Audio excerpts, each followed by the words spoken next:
Selamun aleyküm. Fatma Ana'nın kanalına hoş geldiniz. Ben şimdi palete maydanoz tohumu ekeceğim. Size de göstermek istiyorum. Nasıl ekilir?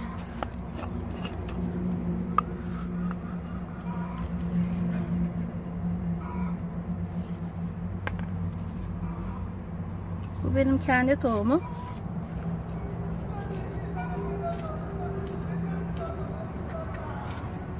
Şöyle bastıracağım bunu.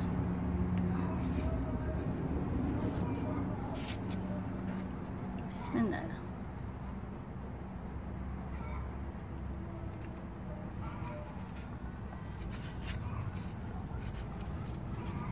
Eldivenle olmuyor. Çıkarayım elimde.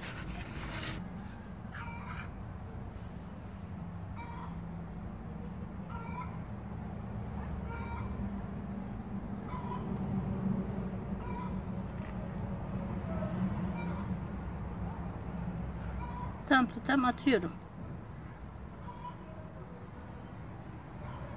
Şimdi ekme zamanı. İsteyenler ekebilir. Bismillahirrahmanirrahim.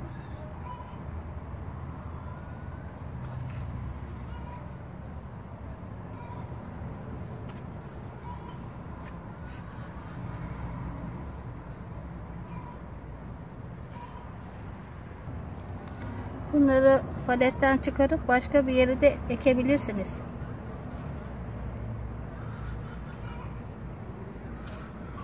Bunun kesmesi kolay oluyor böyle makasla. Buket kesilince çok güzel oluyor.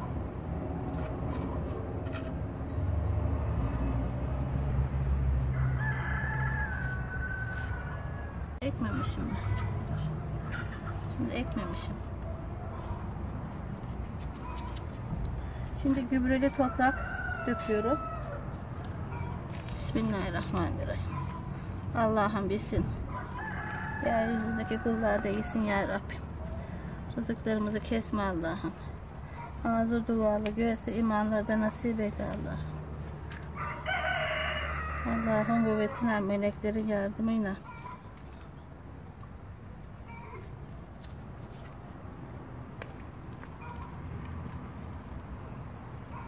Bunlar balkonda da yetişir. İsterseniz daha büyüğe de dikebilirsiniz, genişlere. Benim bu evde vardı, buna dikiveriyorum.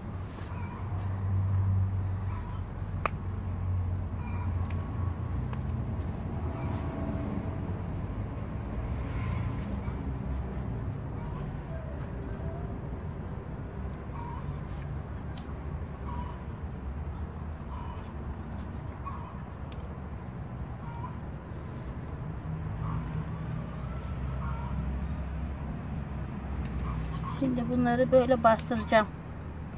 Maydanoz basılırsa güzel çıkar. Çimleri kuvvetli olur.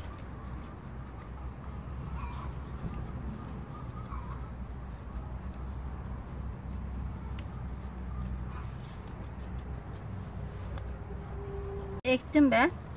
Poşete geçireceğim çabuk bitmesi için.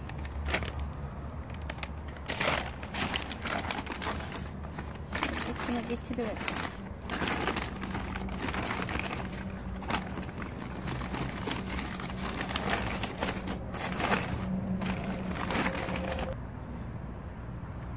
İçinde duracak. Bunda çabuk patlayacak.